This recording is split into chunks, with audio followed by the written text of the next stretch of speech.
sexto ano, eu vou fazer com vocês agora a correção do PET volume 2, né, das nossas 4 semanas de atividades. Então, vamos lá. Esse PET, nós trabalhamos com ele a questão da variedade linguística. O que é isso? Né? Foi relembrado aí as diversas maneiras de falar que nós temos no nosso país, né? Essa variação linguística, que pode se dar por região, por nível de escolaridade, pode ter fator histórico no meio, né? Além de influências de idade também. Então, vamos lá. Na semana 1, a primeira atividade que vocês tinham que fazer era ler essa informação que vocês têm sobre variação linguística, partindo do pressuposto que vocês realmente leram. Vamos para o número 2. Né? Então, vamos lá. Responda. Se tiver dúvidas, pesquise na internet ou com os seus familiares. De onde vem a nossa língua, né? A nossa língua portuguesa, o que a gente sabe sobre ela? Então, o que a gente sabe é que é uma herança dos portugueses, influência de povos indígenas e africanos. Por que nós falamos o português? Ora, porque o Brasil foi colonizado por Portugal e aí ele assume, né, a língua do país que colonizou, ok? Próxima perguntinha. A presença de indígena em nosso país tem mais influência diretamente com o nosso modo de falar. Quais palavras de origem de origem indígena os primeiros habitantes do Brasil você conhece? Aí, gente, algumas, são várias as palavras, mas algumas que a gente, né, pode colocar iara, tapioca, mandioca, arara. Além disso, tem maracanã, né, e outros, açaí. A cultura negra está muito presente em nosso dia a dia, seja por meio da música, da dança, da culinária, da literatura e também do nosso modo de falar. Quais palavras de origem africana você conhece? Aí eu citei algumas aí, vocês devem ter encontrado também. Vatapá, acarajé, capoeira, cafuné, tá? Além disso tem fubá, tem outras palavras também que vêm dessa origem, ok? E aí, a gente encerrou a correção da atividade da primeira semana. Né? Vamos para a segunda semana, sempre com o tema variação linguística, né? Deixa eu achar aqui. Pronto. Chegamos. As atividades da segunda semana, vocês tinham no número 1, vocês tinham 2 textos para ler. Um é um trechinho do Alto da Compadecida, de Ariano Suassuna, tá? Que é uma obra muito famosa, vocês já devem ter visto o filme, aliás. Não digo a peça, mas ter visto o filme. E um trechinho do Chico Bento, tá? Das historinhas do Chico Bento. Número 2. Tendo lido os 2 textos, responda. O que nós podemos observar em relação à fala dos personagens? Ora, no texto 1, que é o do Ariano Suassuna, Chicó é uma personagem do interior nordestino, mas ele não apresenta as marcas de variedades linguísticas. Ok? A fala dele é uma fala comum, simples, não tem variação nenhuma que possa ser identificada.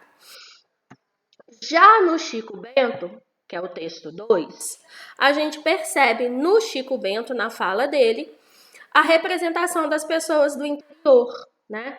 Ou com menor nível de escolaridade. É uma variedade linguística mais informal. Tanto é que ele usa mais, adição, no lugar da palavrinha mas, né? Que pode ser substituída por contudo, logo, tá? E a marca tá no lugar de estar, ok? Letra B. O que há em comum entre esses personagens. O que a gente pode perceber, então, no texto 1 e no texto 2? Que ambos os personagens são personagens do interior. Eles representam o interior. Tá? Isso é o que é de comum. Agora, você sabia que no Brasil existem diferentes modos de falar? Sim, né? É o que nós chamamos de variedades linguísticas. Ok? E aí, gente, na letra D, pergunta se você conhece algum exemplo dessas diferenças. Né? A fala de um amigo, de um familiar, ou mesmo de outro personagem da TV ou da internet. Aí o que acontece? Algumas expressões, elas são típicas de determinadas regiões do país, palavras ou expressões. Aqui nas nossas Minas Gerais, nós temos o trem, né? Trem banso, o ai, que é típico de Minas Gerais. Lá no Rio Grande do Sul, nós temos o tchê, que é uma marca típica do gaúcho, né? No Nordeste nós temos oxente, que é típica do Nordeste também. Além disso, se a gente dá uma voltinha, né? Rio de Janeiro, as pessoas falam puxando S.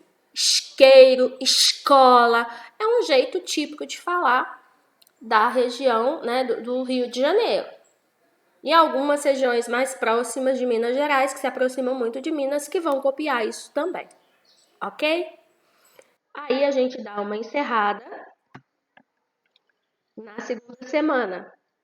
Na terceira semana, ainda sobre variação linguística, todo esse PET valorizou e trabalhou essa questão com vocês. Né? A gente tem um texto no número 1, que é do Luiz Gonzaga. Né?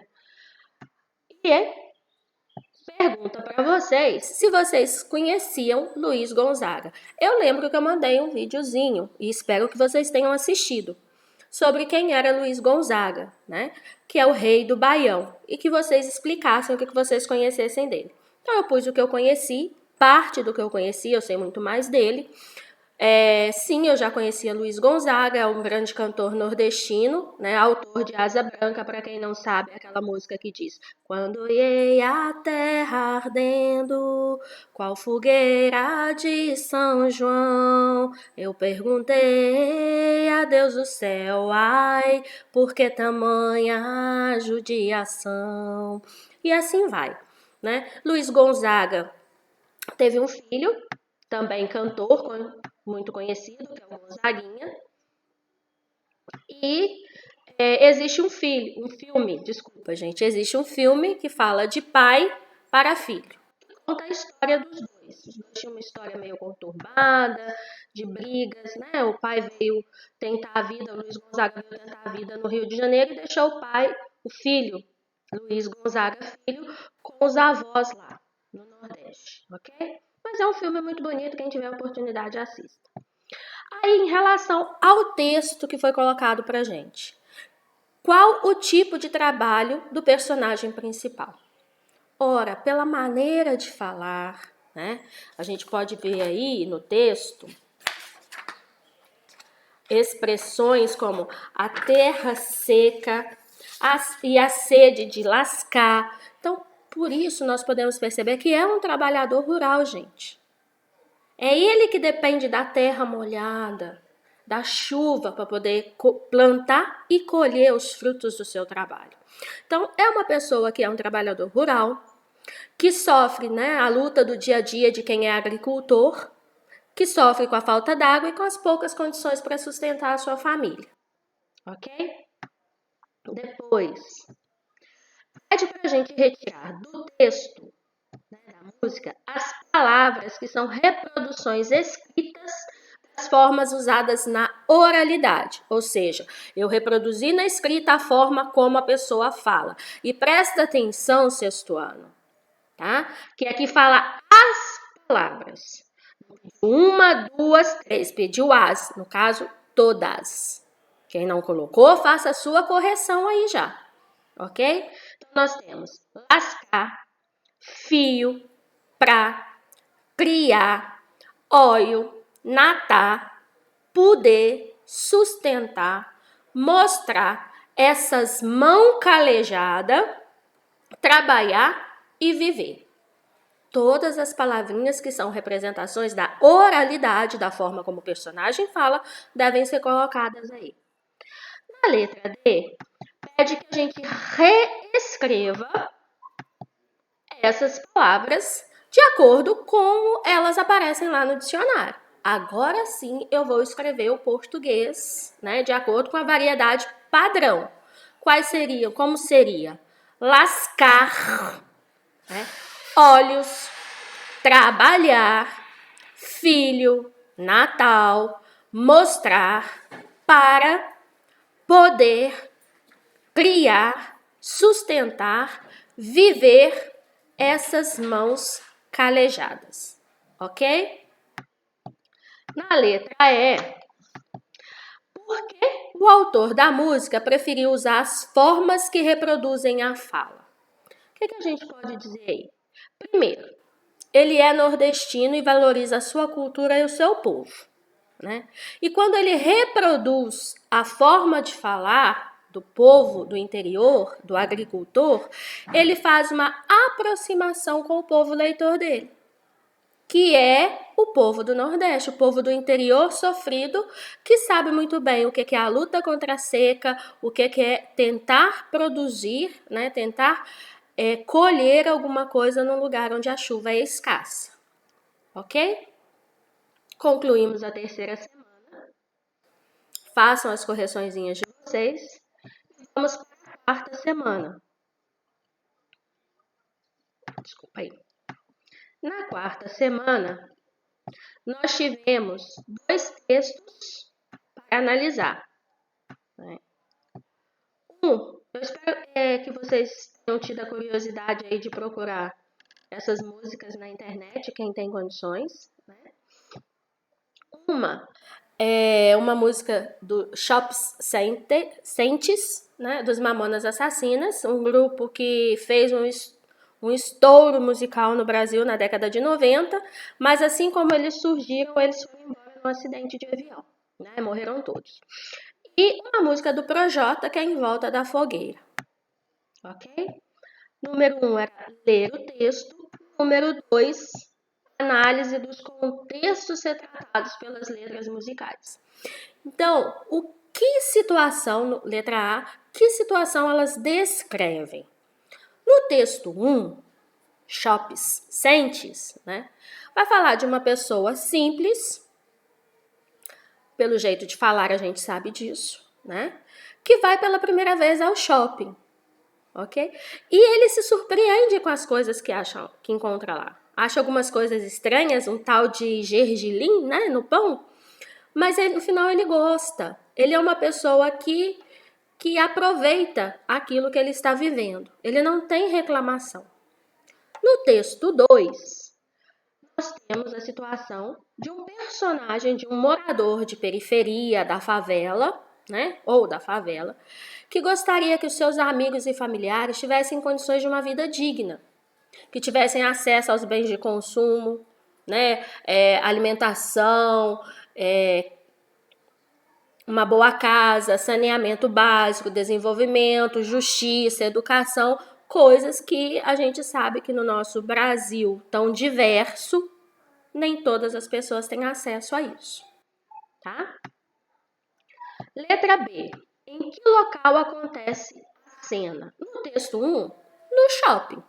Pronto. No texto 2, favela, comunidade de periferia, comunidade carente, ok? Letra C. Quem são os personagens e como eles vivem? No texto 1, é uma pessoa do interior, sem muitos recursos financeiros, sem muita instrução. E como é que ele vive? Ele vive bem, ele não é revoltado, né? Vamos colocar aqui. Vive bem, sem revolta por sua situação, ok? E o texto 2? Morador de periferia, né, de uma comunidade carente do interior, mas que é insatisfeito com as condições precárias que ele vive e que o povo ao seu redor vive, tá? Depois, que mensagem as canções transmitem a respeito das diferenças sociais existentes no país? No final, o que a gente pode perceber é: as coisas da cidade são tão legais quanto as coisas do campo, do interior. Tá? No texto 2, a gente vai perceber uma questão mais social. Ele denuncia, é uma canção de uma certa forma de denúncia, denuncia as desigualdades que acontecem no Brasil. E essas desigualdades, essa desigualdade social, onde muitos têm pouco e poucos têm muito, faz com que as pessoas não tenham acesso ao que é básico para viver. Tá? Isso em cidade grande se nota muito. Número 3. Pede para que a gente faça agora a correção aí, né? Se eu conseguir puxar. Desculpa aqui. Corrigir os espaços vazios da música do Projota, usando aí a linguagem padrão, escrita, né? Então, meu sonho é ver os meus amigos em um bom lugar, água para beber, comida para comer, um teto para morar. Pode acreditar. Né? Meu sonho é ver meu povo bem e as senhoras do mercado enchendo seu carrinho com compras no atacado, para ter roupa, um sofá bonito, suco natural, progresso social, progresso pessoal para os meus amigos. Porque o sofrimento é de muitos anos. Não lutamos por migalhas, lutamos por justiça. Né? Com esses versos aí a gente vê claramente a consciência social, né, do Projota aí. Não é migalha, a gente só quer o básico. É direito de todo mundo, segundo a Constituição brasileira. Letra B. Qual o impacto da música, qual o impacto da mudança das palavras na letra da música? A cadência permaneceu a mesma? Ora, gente, quando a gente tira as palavrinhas que ele usou, que fazem referência ao povo, né, ao lugar onde ele mora, a música vai perder ritmo e personalidade. Tá? Ela deixa de se identificar com as pessoas daquela região, daquela comunidade. Né? Então, ela perde, sim, o seu impacto e a sua originalidade. Ok? Os sentidos que o autor quis construir continuam os mesmos? Sim. Quando a gente substitui as palavras, a gente só substituiu. O sentido é o mesmo. Talvez tenha ficado até mais fácil para alguns entenderem o que ele queria dizer. Né? Mas o fato de ter trocado as gírias, o linguajar que ele usou pela norma culta, fez com que a música perdesse na sua originalidade. Ok? Depois, número 4. Escreva as expressões usando a linguagem formal. Letra A. Eu di um beijo nela. Nós poderíamos escrever, né? Traduzindo aí, eu dei um beijo nela. Ou, ainda mais culto, eu a beijei. Ok? Letra B. A gente fomos no shopping, pelo amor de Deus, né? Isso acontece muito. A gente fomos no shopping, a gente comemos, nós comeu. Isso é direto a gente ouvindo isso na boquinha de vocês. Vamos dar uma segurada aí. Como é que eu posso corrigir? Pode ser nós fomos ao shopping, ou eu posso também, na língua culta, retirar o nós e falar somente fomos ao shopping. Eu sei que é nós por conta da terminação verbal. E aí, quando a gente estiver estudando o verbo, vocês vão entender melhor essa situação. Letra C. Dar uns rolezinhos. Rolezinho é passear, né? Dar uns passeios. Vai ficar melhor você colocar aí passear. Ok? Na letra C, número 5. Pede para reler as letras da música da atividade 1 e responder. Por que os autores escolheram formas da língua que são típicas, mais comuns da fala e não da escrita para compor as suas letras. Porque ajuda a compor o personagem da letra. Aquele que é na música e na poesia, nós dizemos eu lírico. É o eu que fala na música, né? O personagem da música. E faz com que o leitor ou ouvinte consiga imaginar essas cenas. E quando quem está lendo e ouvindo é daquele meio social, daquela região, vamos dizer assim, ele se identifica, ok? Se identifica com o personagem na canção. Número 6. Brasileiros devemos ser poliglotas em nossa própria língua. A partir da leitura das músicas e das descobertas, como você interpreta essa frase? Aí, para quem não foi procurar lá no dicionário o que é poliglota, poliglota é uma pessoa que fala várias línguas, inglês, francês, italiano, espanhol, português, alemão e assim vai, né? Quando a gente traz isso para o Brasil, o que eles querem dizer? No Brasil a gente só fala a língua portuguesa, mas nós temos as variedades linguísticas. E conhecer as diversas variedades linguísticas que tem dentro do nosso país faz com que a gente se comunique e se adeque às diferentes situações de comunicação sem gerar o preconceito linguístico. O que é isso? Pessoa fala errada. Aquela pessoa que é do interior, ela fala errado, né? A pessoa que é da favela fala errado. Não existe o falar errado. Existe um momento errado para você usar determinados tipos de variedades linguísticas. Se você vai conversar com o prefeito da cidade, com o governador, você não vai falar o cara, o mano, não tem jeito. Você vai pedir um emprego, não vai dar para usar esse tipo de expressão. A diretora da escola, tia, não dá. Existe uma linguagem diferente para situações que a gente vive diferentes, contextos diferentes, ok? Então é importante a gente ter sempre isso. Terminamos aqui a nossa correção.